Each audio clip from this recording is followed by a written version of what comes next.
viewers, you join me here in Croatia, where I am about to go on a massive trip across Europe. I've done this a few times already, but I don't think I've ever filmed it.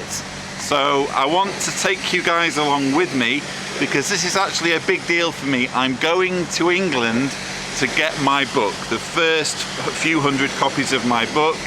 I'm just about to go and fill up with fuel. So please join me on my journey across Europe. So what we're now doing is just swinging past the Cedars Kingdom Hall, which some of you may remember from one of my very earliest vlog videos. There is Cedars Kingdom Hall with the jw.org sign on it, and quite a symbolic moment this really, because I'm driving past that Kingdom Hall at the beginning of a journey in which I will be picking up a book that has a picture of it in the book and a description of my apostasy trial. So there's the Roman Bridge in Cedars, quite a historic landmark. After So 200 meters, turn left, very fitting then that turn right. we are beginning our journey driving past Cedars Kingdom Hall.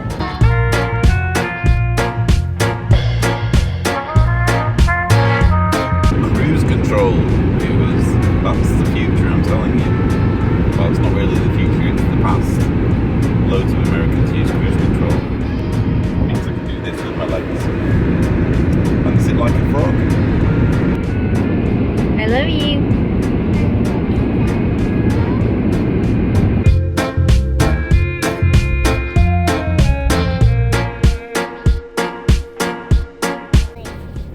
Well, we're not really going to see Wales. That was false advertising by your mother, I'm afraid. We're gonna see Wales. We're going to see Wales, but not the Wales she's thinking of, because you've indoctrinated her to be obsessed with Wales. Wales as in the sea mammal. And so now, because we've said we're going to Wales, Jessica thinks, oh, we're going to see some humpbacks.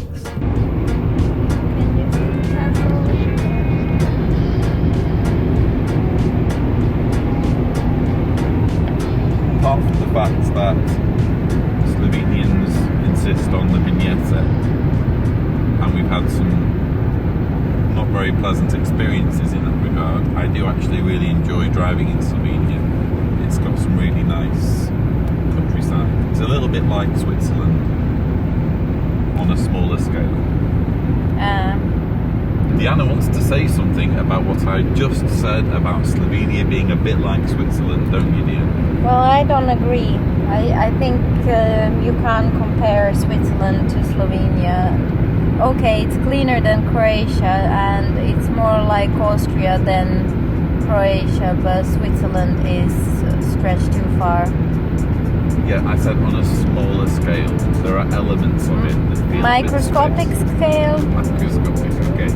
We'll agree on microscopic.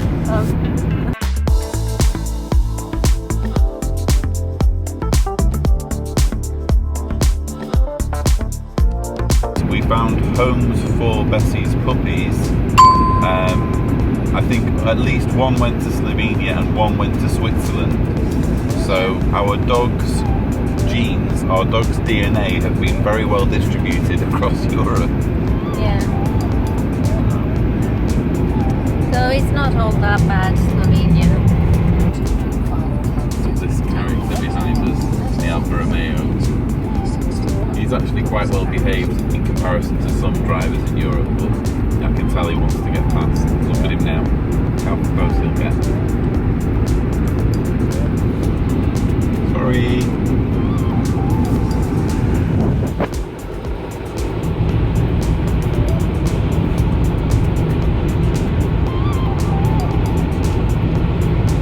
Watch him go past now.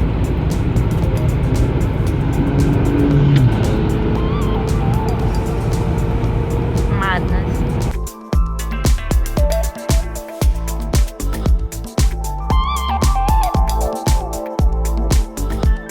Well, this is not looking good. It's saying that this is the border with between Slovenia and Austria, and it's saying that the tunnel's closed for 30 minutes, or there's some kind of 30-minute delay, something to do with 30 minutes and the tunnel being closed.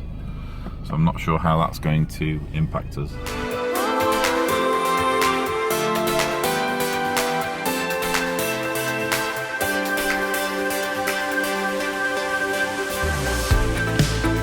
What's incredible is you saw before how cloudy and grey and dismal it was, and now we've gone through the tunnel and look on the other side, just on the other side of a mountain, how much nicer the weather is.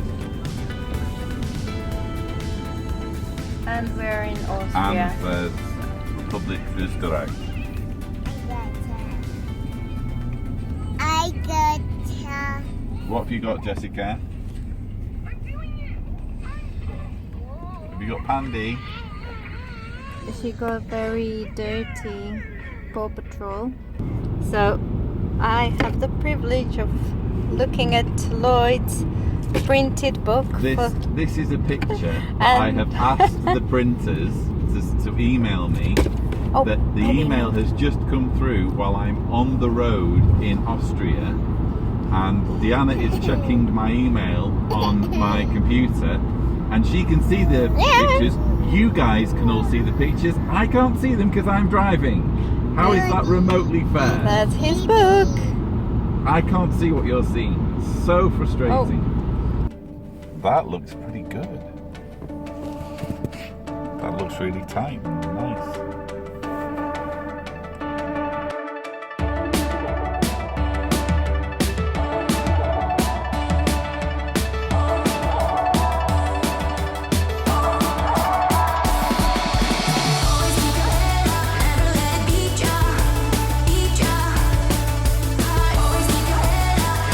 Austria, there's nothing quite like it.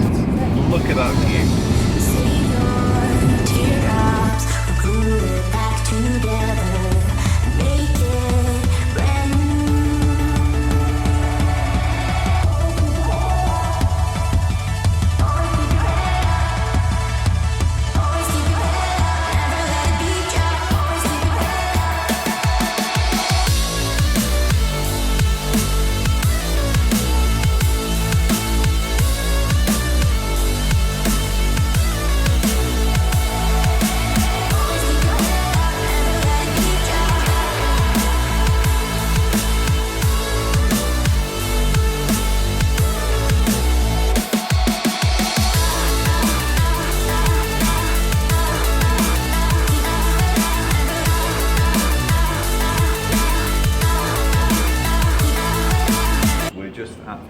Station. We have just less than 4 hours to go before we reach Stuttgart, which is where our hotel is. Where would you like to go? In the big car?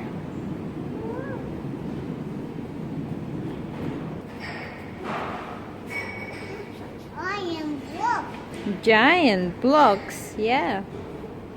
Are they? Wow. Somebody's having fun. Are you having fun?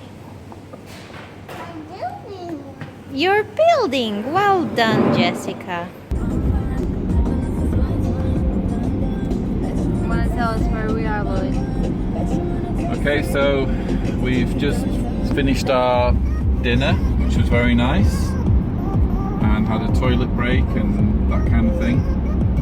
And now we're back on the road across Austria. I have absolutely no idea where in Austria we are. I'm just assuming we're kind of halfway across. I'm hoping that soon I'll start getting the feeling that we're entering Germany. Well, that was quicker than I expected. This is the German border now.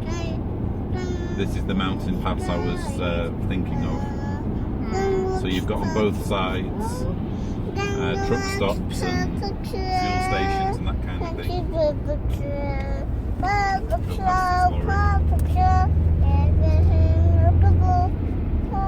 We should see the sign for Germany very soon. Yeah, here we see. See, there's the sign. Yeah, I see. We're in Germany, ladies and gentlemen. And Jessica very much likes Paw Patrol. Like us also. Gonna watch Paw Patrol. Gonna watch Paw Patrol, okay. I love you. This, ladies and gentlemen, is the German version of Teenage Dirtbag.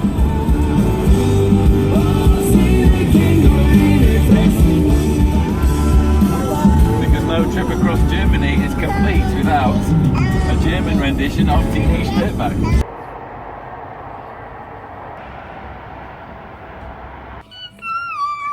Jessica's very vocal this morning. And last night. And last night, yeah. We got to our hotel around about, what was it, about 9, 10 o'clock? 10-ish last night. I don't miss at all driving on the Autobahn at night. There's no kind of street lights, and especially when you're going over the mountains, you've got very kind of, you've got blind corners all the time and cars hurtling past you. So it was quite stressful, but we've both had a good night's sleep, and Jessica as well. It was fantastic yesterday to finally get to see what the book looks like. Obviously, I won't get my hands on it until we're in the UK on Friday morning. So I'm very anxious to see what it feels like, to turn the pages and see those words that I worked on for so many years finally in front of me. But yeah, it's all waiting for us in the UK, and we just have one more night in Europe, in Belgium tonight, and then the next day we're crossing over. So let's hope it all goes well.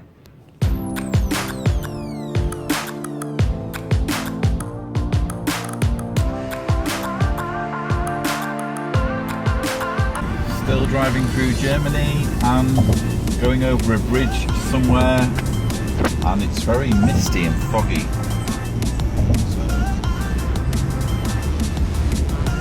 Other than that, journey going extremely well.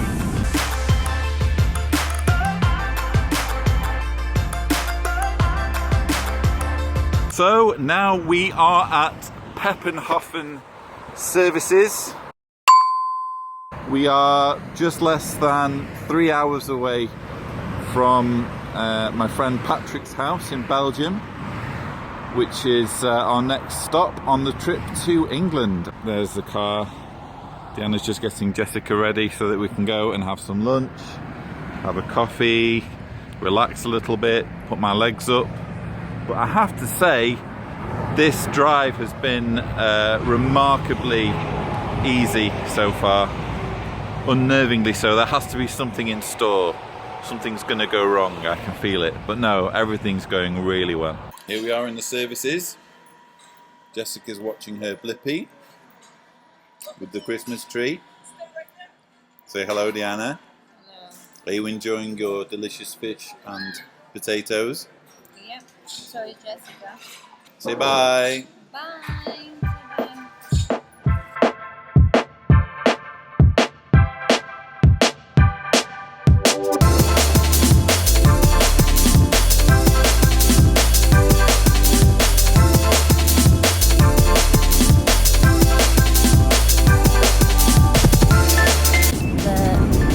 Passenger is still quite content in the seat. Yeah, we're really looking forward to seeing our friends soon. Hour to go, less than an hour to go. 55 minutes. Yeah. Traffic. And we're... no traffic! And as you can see, we have an awake passenger now. Well, Who is not full of the joys of spring. Where's a doody? I don't know. Do you need Doody? Yeah. Doody, by the way, is her dummy. She calls it Doody.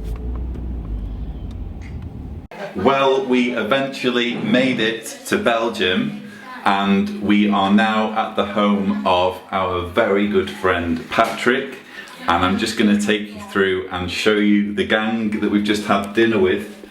So this is Belinda. Hello. And Patrick. Hi guys.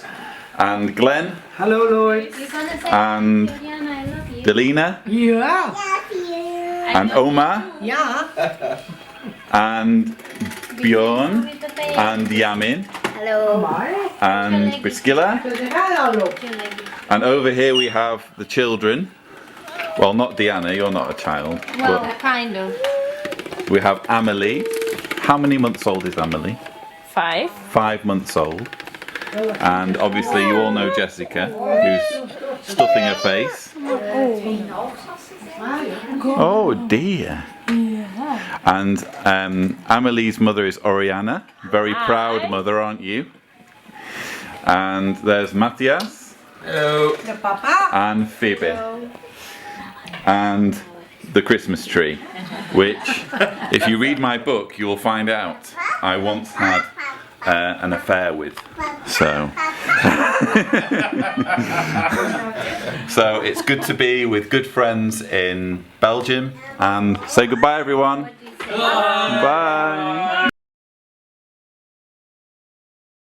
So we've just stayed our final night in continental Europe here in Belgium, and I have to say Diana and I are very impressed with the bed and breakfast. Well, it's actually called a motel. They've called it the E40 Motel, and we're very impressed with it because just take a look. This is the bathroom. How many motels do you stay in that have a bathroom this big? This is our bedroom, and I have to say the bed was so comfortable. We both slept really well. And right now it's time to get in the car. It's about 8 o'clock. It's still dark outside, but it's time for us to get in the car and head to the Eurotunnel.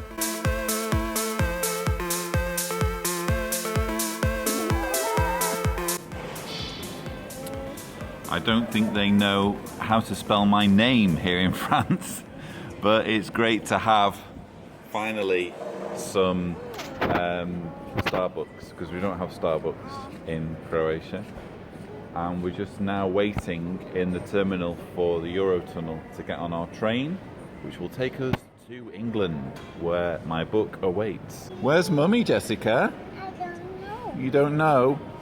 Are you watching the videos? Yeah. Can you see the Christmas tree? Yeah. Yeah, it's beautiful, isn't it? Okay, now we are boarding the Eurotunnel. This is the Eurotunnel, ladies and gentlemen. The train that will take us to England.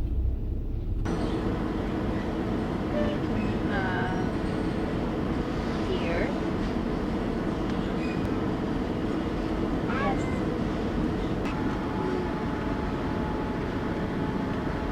We are in England.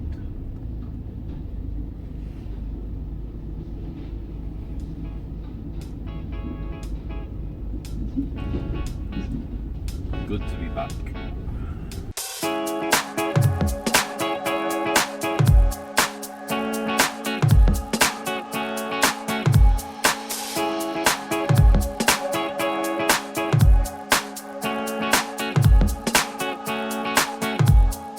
Okay, so now we need to move a little bit further along in the story, because basically after we arrived in the UK, that was when the journey started to get really hectic and quite stressful at times.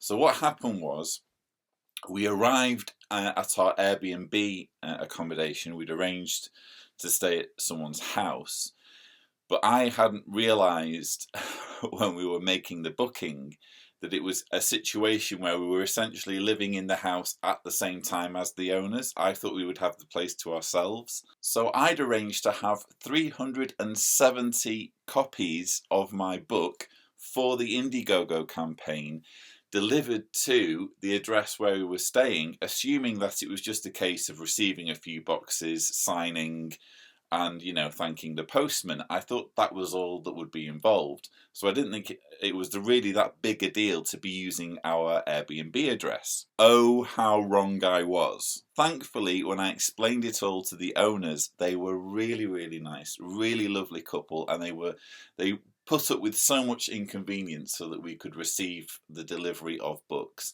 Unfortunately, to further complicate matters, On the morning in question, the books were late. They were supposed to have been delivered in the morning, but instead they were delivered slightly into the afternoon. So there was lots of stress and wondering where these books were. But now we'll cut to the moment when the books arrive.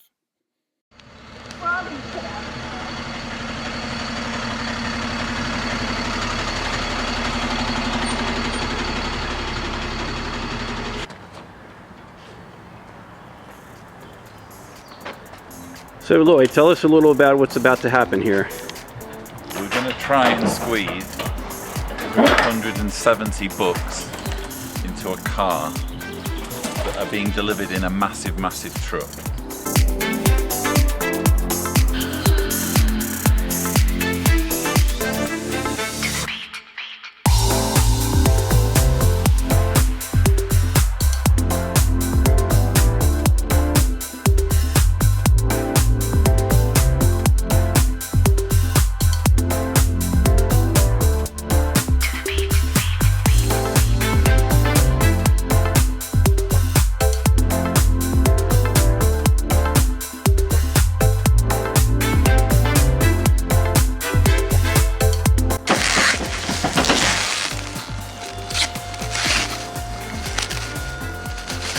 This is the book that was sealed up until the time of the end. Open up the scrolls. Witness the unveiling. The last days, right? You got anything sharp? Just a bit. There we go. You ready? This is the very first copy of The Reluctant Apostate, being opened in the town of High Wycombe, and just outside of London. And there it is. How do you feel, Lloyd? Very happy. It's thick, isn't it? This has been at the end of a long road. Wow. It's a bit. It's as thick as the Bible, sort of. So that was the moment that the books were delivered, and this is what the book looks like. This is one of the first print run of The Reluctant Apostate. There actually ended up being 480 books in total. We had another delivery while I was in the UK. But what you don't see there in that brief footage that I've just shown you is the stress that ensued after the delivery, because there were way more boxes and way more books than I could have contemplated. And due to our travel plans, we ended up having to leave them at a dear friend's house about 30 minutes drive away, and leave our friends who we were on holiday with to kind of walk around High Wycombe while we sorted the books out and then came back and collected them. It was a total nightmare, but we made it in the end. And a little bit later in the trip, we had a book signing at the Reason Coffee Shop in Watford. And another channel, the Talk Beliefs channel, actually did an interview with me there and helped with the promotion of the book. Here's a few brief clips from his video. So can you give us an overview of the contents of the book and what you hope this book will accomplish? Okay, so when I first started writing it, I wanted to write a memoir and kind of document the process of leaving. But I also wanted to kind of take the reader on a whistle-stop tour of the organisation and its history. And I thought what would be good is if I could weave the two together, so that rather than reading my story and then all of the nitty-gritty about Watchtower, you're kind of reading both at the same time. They kind of intersect, and that was the approach I took. And I started writing the first 4 or 5 chapters in late 2012, early 2013. And then I wrote the last 2 chapters maybe a year ago, and then in August this year I thought I've got to finish this book, and I thought maybe I can do it in 40,000 words, and 40,000 words I could maybe write in a month. So I thought if I could probably finish it just in August, and then 3.5 months later finally it gets finished. So it's been a big journey, and I wrote it primarily for an audience of non-witnesses. So I've tried to write it with the non-witness in mind, but with a view to the fact that there will probably be at some point either ex-witnesses or witnesses reading it too. I mustered up the courage and calmly approached my teacher, informing her that I could not colour in the poster because it was against my religion. This news did not go down well. "Lloyd doesn't want to help the school," my teacher screeched in front of my classmates. If the public reproof were not bad enough, there was further humiliation to follow. My teacher decided to punish me by sending me to stand alone in the middle of the school courtyard in the cold, so that all the teachers and children could learn of my wickedness in disobeying her instructions. If there's anybody watching this interview who is a JW, who's in your organization, watching you, what would you say to them right now? I would say there's one question that you need to ask yourself, and that is, how much do I care about truth? If you passionately care about truth, then you should want to assure yourself that what you're believing is true. And the only way you can assure yourself that what you're believing is true is to do research. And when I say research, I mean research in all sources, see what all sides have to say. Because if your beliefs are really true, they will stand up to the highest possible scrutiny. But it may just be that, like with many religions, when the beliefs are actually scrutinised, there are flaws, and you will only find that out if you do research. Right. Lloyd, thank you very much for talking to us, and good luck with the book. Thank you very much. And to round off the story, I'm going to leave you with a few photographs and videos from the rest of our trip. Basically, we went to Wales, we spent time in London, we spent time in Belgium, and then finally it was time to head back across Europe to Croatia, stopping in Ravensburg, Germany to see our good friends Rob and Blair and post some books there. Basically, we were posting books all the way back across Europe, so it was pretty crazy, and things are only just now settling down really. But I'm pleased to tell you, just before we switch to that montage, I'm pleased to tell you that The Reluctant Apostate will almost certainly be available on Amazon this month, so in January 2017. And the moment links are available, I will make a video so that you all know where to go and where to click if you want to buy your own copy. So I will leave you with a montage of the rest of our trip, and as always, thank you for watching. If you want to experience Wales, this is the place to experience it from. And if you want your child to have lots of space for running around,